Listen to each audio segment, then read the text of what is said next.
The fourth most common question or misconception that is there in the minds of non-Muslims is that why was Islam spread by the sword? Islam comes from the root word salam, which means peace. It is also derived from the Arabic word silm, which means to submit your will to the will of Allah subhanahu wa ta'ala. Thus, Islam means peace acquired by submitting your will to the will of Allah subhanahu wa ta'ala. Islam, it is the religion of peace.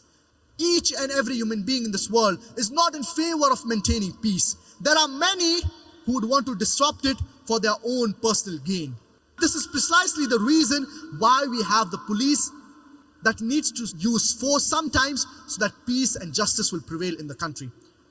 Islam exhorts its followers towards peace. But sometimes force has to be used in order for peace and justice to prevail. So Islam is the religion of peace, but sometimes force has to be used so that peace and justice will prevail in the country.